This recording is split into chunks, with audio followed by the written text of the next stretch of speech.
गीता उपदेश में अर्जुन से भगवान कृष्ण कहते हैं, भगवान बोले, भय का सर्वथा अभाव, अंतःकरण की पूर्ण निर्मलता, तत्वज्ञान के लिए ध्यान योग में निरंतर दृढ़ स्थिति और सात्विक दान, इंद्रियों का दमन, भगवान, देवता और गुरुजनों की पूजा तथा अग्निहोत्र आदि उत्तम कर्मों का आचरण एवं वेद शास्त्रों का पठन पाठन तथा भगवान के नाम और गुणों का कीर्तन, स्वधर्म पालन के लिए कष्ट सहन और शरीर तथा इंद्रियों के सहित अंतःकरण की सरलता, मन, वाणी और शरीर से किसी प्रकार भी किसी को कष्ट न देना, यथार्थ और प्रिय भाषण, अपना अपकार करने वाले पर भी क्रोध का न होना, कर्मों में कर्तापन के अभिमान का त्याग, अंतःकरण की उपरति अर्थात चित्त की चंचलता का अभाव, किसी की भी निंदादि न करना, सब भूत प्राणियों में हेतु रहित दया, इंद्रियों का विषयों के साथ संयोग होने पर भी उनमें आसक्ति का न होना,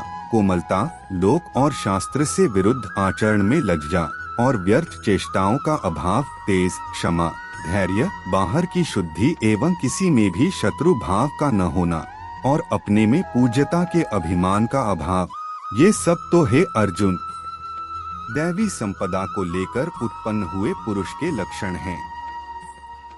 हे पार्थ, दंभ, घमंड और अभिमान तथा क्रोध, कठोरता और अज्ञान भी ये सब आसुरी संपदा को लेकर उत्पन्न हुए पुरुष के लक्षण हैं। दैवी संपदा मुक्ति के लिए और आसुरी संपदा बांधने के लिए मानी गई है। इसलिए हे अर्जुन, तू शोक मत कर, क्योंकि तू दैवी संपदा को लेकर उत्पन्न हुआ है।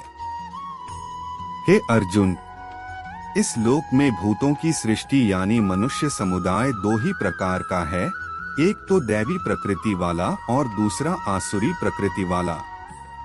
उनमें से दैवी प्रकृति वाला तो विस्तार पूर्वक कहा गया, अब तू आसुरी प्रकृति वाले मनुष्य समुदाय को भी विस्तार पूर्वक मुझसे सुन।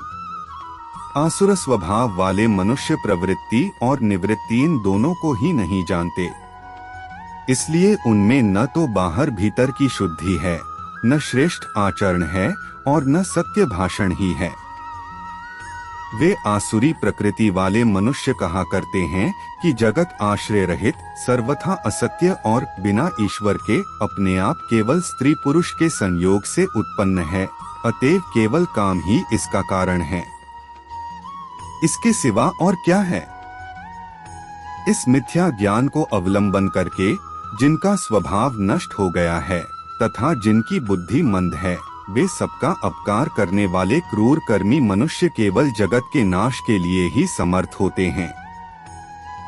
वे दंभ, मान और मद से युक्त मनुष्य किसी प्रकार भी पूर्ण न होने वाली कामनाओं का आश्रय लेकर अज्ञान से मिथ्या सिद्धांतों को ग्रहण करके और भ्रष्ट आचरणों को धारण करके संसार में विचरते हैं तथा वे मृत्यु पर्यंत रहने वाली असंख्य चिंताओं का आश्रय लेने वाले, विषय भोगों के भोगने में तत्पर रहने वाले और इतना ही सुख है इस प्रकार मानने वाले होते हैं। वे आशा की सैकड़ों फांसियों से बंधे हुए मनुष्य काम क्रोध के परायण होकर विषय भोगों के लिए अन्याय पूर्वक धनादि पदार्थों का संग्रह करने की चेष्टा करते हैं। वे सोचा करते हैं कि मैंने आज यह प्राप्त कर लिया है और अब इस मनोरथ को प्राप्त कर लूंगा। मेरे पास यह इतना धन है और फिर भी यह हो जाएगा। वह शत्रु मेरे द्वारा मारा गया और उन दूसरे शत्रुओं को भी मैं मार डालूंगा।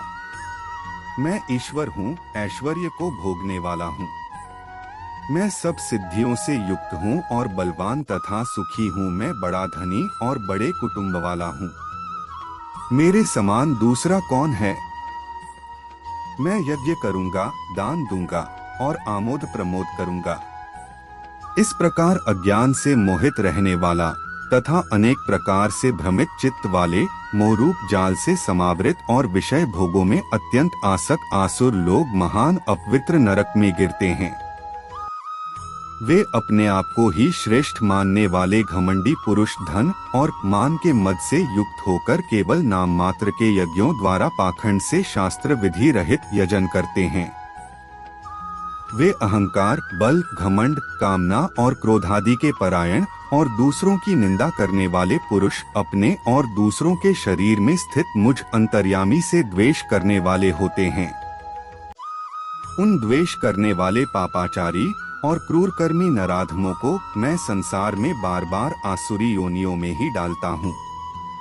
हे अर्जुन, वे मूढ़ मुझको न प्राप्त होकर ही जन्म जन्म में आसुरी योनि को प्राप्त होते हैं, फिर उससे भी अति नीच गति को ही प्राप्त होते हैं, अर्थात घोर नरकों में पड़ते हैं।